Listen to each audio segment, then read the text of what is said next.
Okay, so we're going to get started for this morning. As normal, I wanted to begin the day with a retrospective, commenting on what we saw yesterday and putting it in a bit of perspective. I'm then going to go on to what's emerged to be a quite full day. A few essentials. One thing is that I'm aware that, many people are staying over tomorrow. Some people are leaving today.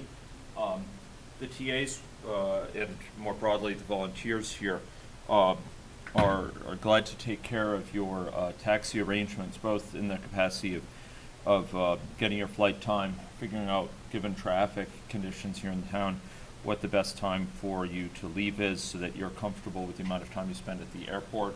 Normally, we like to recommend between an hour and 15 minutes an hour and a half at the airport, just in case there's a longer line for security. And then they can watch out for the taxi for you or get you just when it arrives, if you're leaving from here. Otherwise, if you're leaving from here first thing tomorrow morning, they can arrange for a taxi as well. So that's one thing.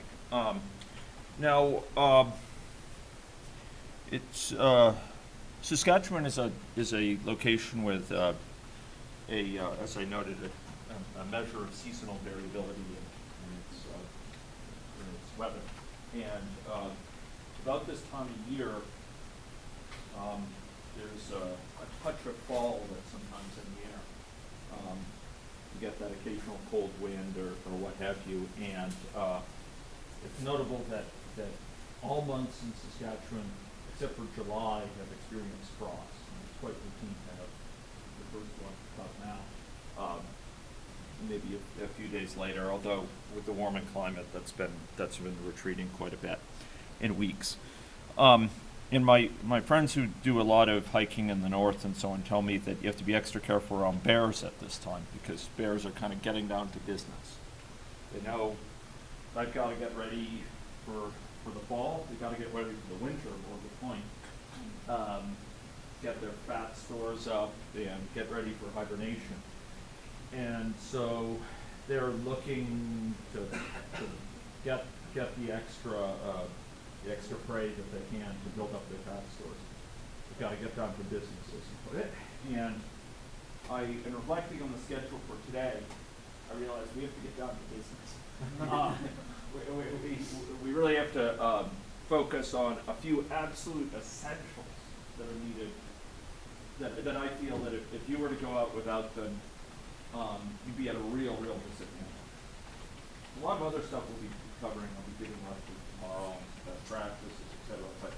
But there's a few things in terms of collecting data in your model about what's going on, exporting that data in your model, both in an ad hoc way and kind of an exploratory way.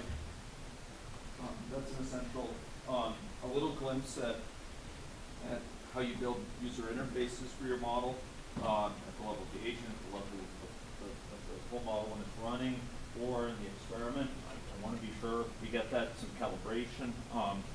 Also really important to have, and a little bit of model debugger. When things go wrong, either with the some problem that's preventing you from running the model in the first place, or when things go wrong during the model operation, where do you start?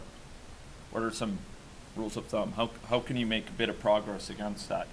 And that's not so much about tools as it is about thinking systematically, hypothesizing, and trying to figure out, track down which of the hypotheses is borne out or developing more hypotheses as you see more evidence. So we're going to be focusing on a lot of those issues today. So in addition to some guest lectures, for example, talking about experiences with two different modeling platforms, and application of any logic to modeling and state overseas. So we're going to have a quite full day, but a lot of it is getting out of business.